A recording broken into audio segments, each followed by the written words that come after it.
Assalamualaikum warahmatullahi wabarakatuh. Bismillahirrahmanirrahim. Alhamdulillahirabbil alamin. Wassalatu wassalamu ala asyrafil mursalin sayyidina wa maulana Muhammadin wa ala alihi wa sahbihi ajma'in. Amma ba'd. Ibu-ibu, bapak-bapak dan saudara-saudara sekalian, mari kita mulai kajian kita dengan berdoa bersama-sama. Bismillahirrahmanirrahim. Asyhadu an la ilaha illallah wa asyhadu anna Muhammadar Rasulullah. Raditu billahi rabban wa bil Islam dinan wa bi Muhammadin nabiyyan wa rasulan. Rabbi zidni 'ilman nafi'an warzuqni fahman wa hukman wa alhaqni bis salihin. Amin. Kita masih mengkaji doa yang diajarkan Rasulullah SAW yang memohon perlindungan kepada tiga hal, yaitu syiqaq, nifaq, dan su'il akhlak. Kita sudah masuk di bagian yang kedua, permohonan perlindungan terhadap sifat nifaq. Sudah dua pertemuan kita bicarakan perlindungan dari sifat nifaq itu. Yang pertama kita sudah jelaskan pengertian nifaq itu apa. Lalu kemudian yang kedua kita sudah bicarakan juga ciri-ciri nifaq. Nifaq itu secara kebahasaan adalah perbedaan atau bedanya antara apa yang diomongkan dengan apa yang ada di dalam hati. Lain di mulut, lain di hati. Dalam kategori keagamaan, nifaq ini adalah sifat orang munafik. Orang munafik itu adalah orang yang berada di antara kategori orang mukmin dan kafir. Kalau mukmin itu hatinya beriman, ucapannya ya menunjukkan dia beriman, dan perbuatannya juga menunjukkan dia beriman. Kalau orang kafir juga tegas, tapi sebaliknya menyatakan tidak beriman, ingkar, hatinya juga ingkar, perbuatannya juga ingkar. Nah, orang kafir ini ya, hatinya tidak beriman, tapi mulutnya menyatakan beriman.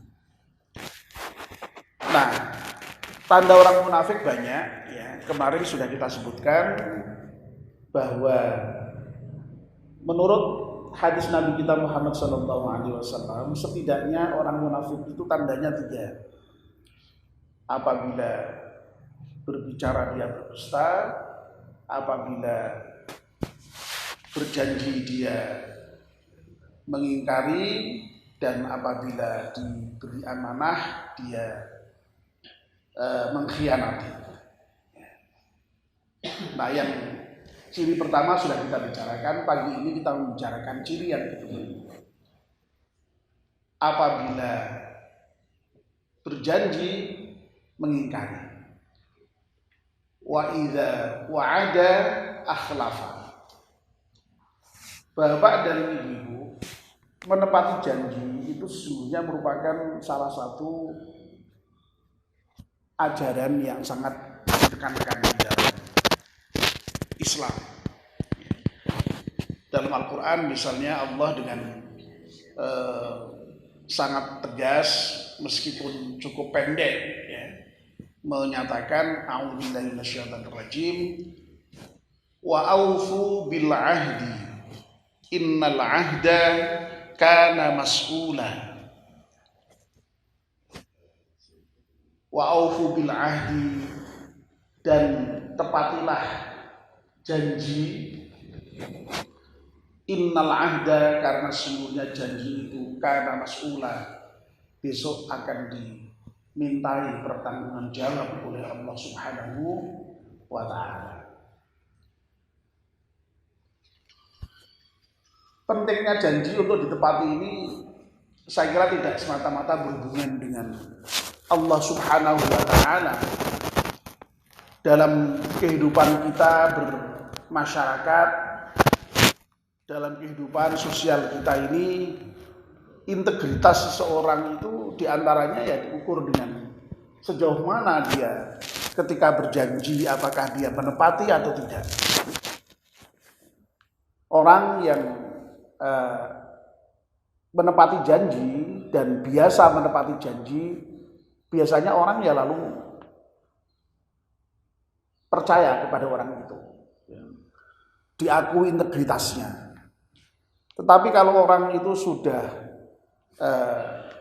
sering tidak menepati janji, kalau berjanji diingkari, sekali, dua kali, tiga kali, ya saya kira masyarakat, orang lain juga akan memberikan penilaian bahwa orang itu sudah tidak bisa lagi dipercaya. Nah, ini sekali lagi tuntutan menepati janji itu sangat diperintahkan dalam Al-Quran, dalam Islam, ya. Dan orang yang tidak menepati janji itu sampai oleh Nabi disebut sebagai memiliki ciri orang yang munafik itu.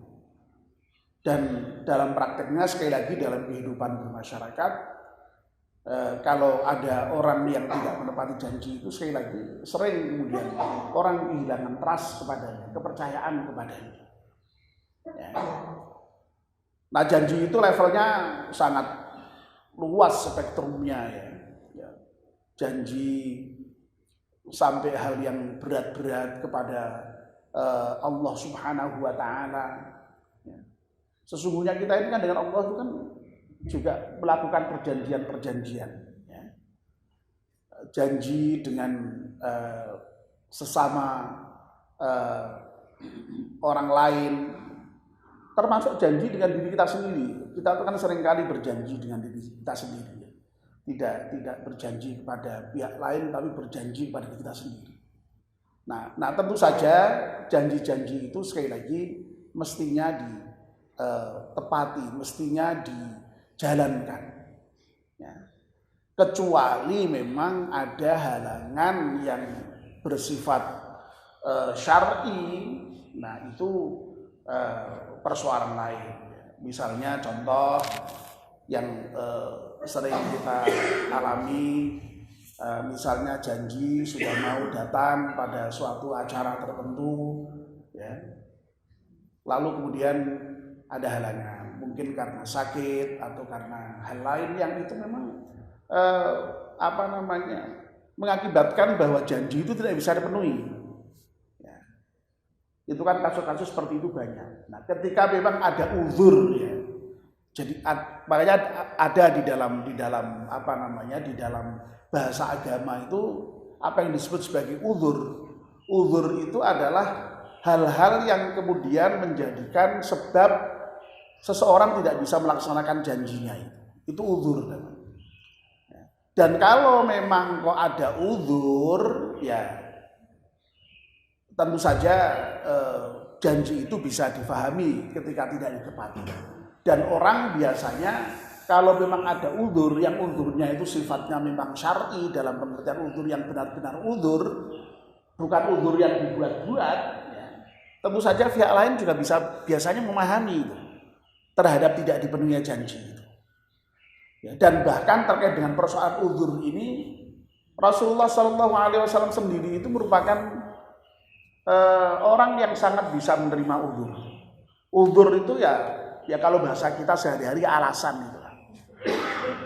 Kalau kita baca kitab Barzanji itu kan diantaranya ada di bagian yang berbicara mengenai akhlak Rasulullah itu, Rasulullah itu disebut sebagai wakana yakbalul ma'adzirah.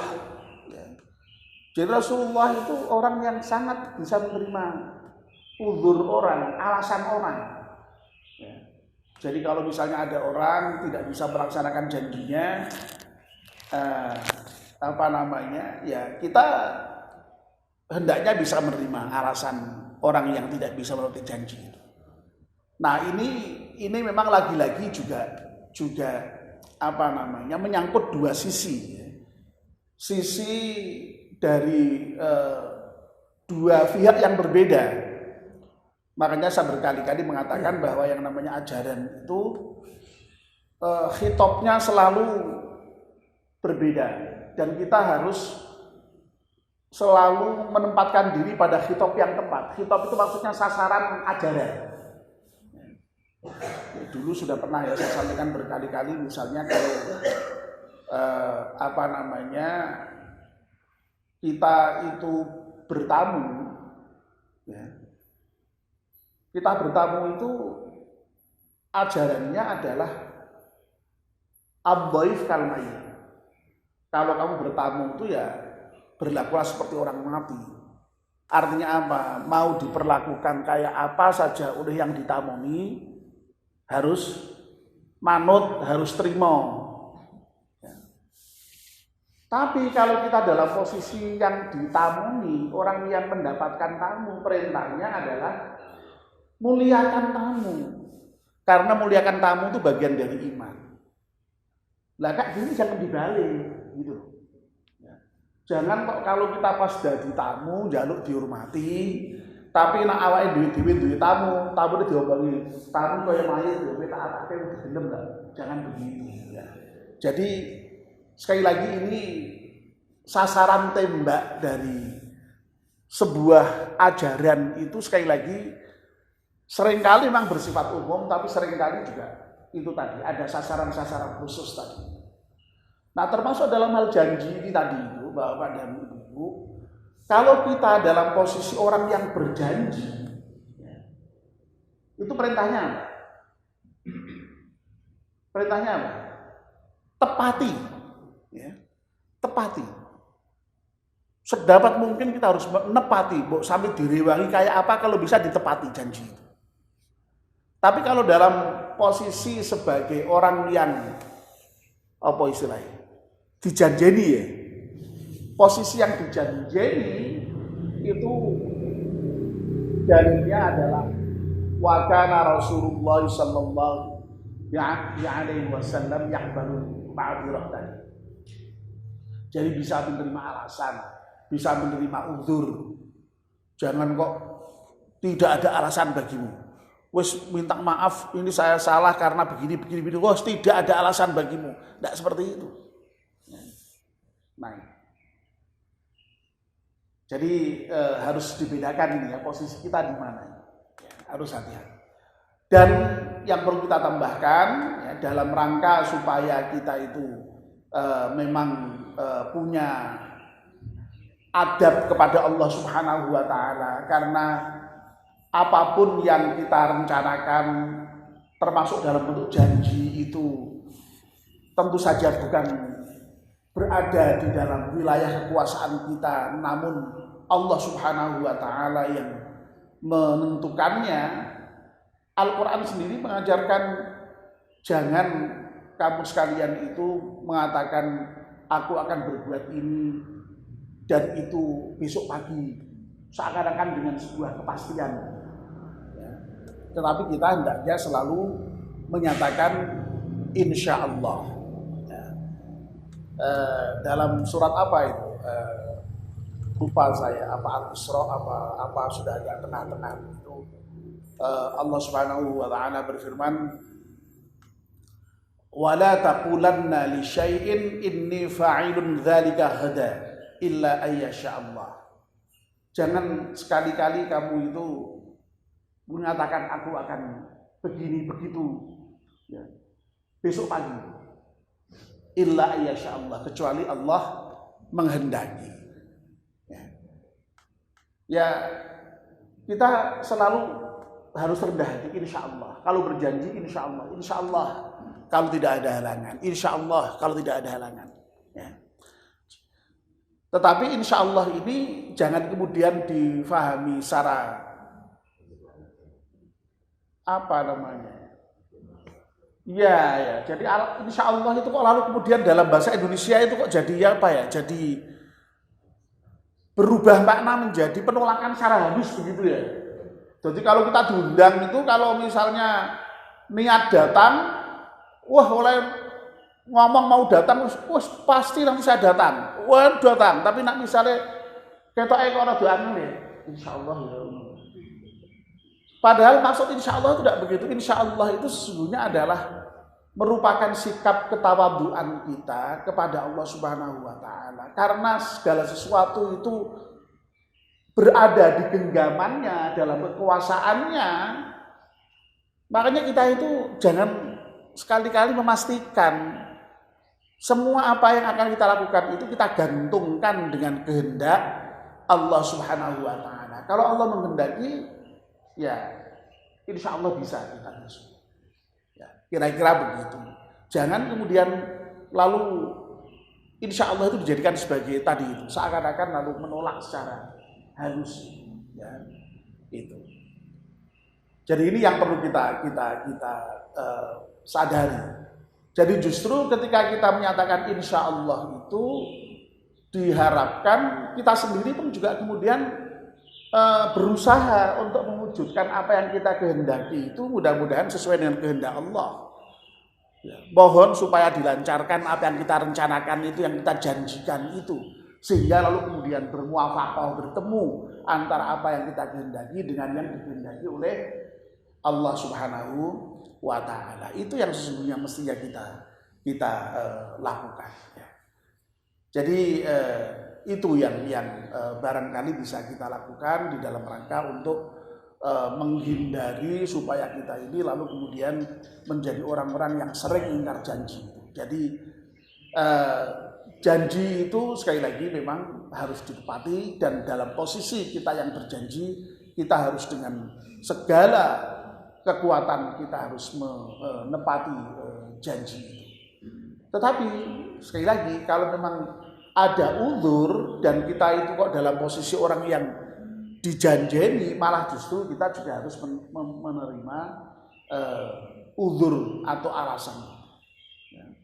Dalam hal hutang misalnya ya, bahkan Al-Quran itu menyatakan begini, wa in kana dzu usratin fanadhiratun ila maisarah wa an tasaddaqu khairun lakum. Jadi kalau ada orang berhutang, meskipun dia sudah janji, saya akan membayar tanggal ini, bulan ini. Loh ternyata kok memang ada uzur, belum bisa membayar karena masih repot. Itu Al-Quran memerintahkan kita untuk menunda, tunggu sampai nanti dia longgar betul, tidak repot. Begitu perintah Al-Quran itu. Bahkan wa antasaddaqu khairul lakum. Kalau kamu mensedekahkan itu lebih baik. Lu coba bayangkan. Ya. Jadi lagi-lagi tergantung khitabnya, tergantung sasaran tembak dan ajarannya. Nah kita harus pinter-pinter ya dalam hal mensikapi berbagai ajaran itu supaya betul-betul kita tepat di dalam merespon ajaran itu dengan saya kira itu Bapak-Bapak ya, mudah-mudahan kita dihindarkan dari sifat nifaq ini ya, khususnya terkait dengan menyalahi janji atau mengingkari janji ini ya, sehingga kita mudah-mudahan terhindar dari sifat nifaq itu dan kita layak disebut sebagai orang yang betul-betul mukmin. Amin. Ya rabbal alamin. Mari kita akhiri kajian kita ini dengan berdoa bersama-sama. Bismillahirrahmanirrahim. Wal 'ashri innal insana lafi khusrin illa alladziina aamanu wa 'amilus shalihati wa tawashaw bil haqqi wa tawashaw bis sabr. Subhanakallahumma wa bihamdika asyhadu an la ilaha illa anta astaghfiruka wa atubu ilaik. Wassalamualaikum warahmatullahi wabarakatuh.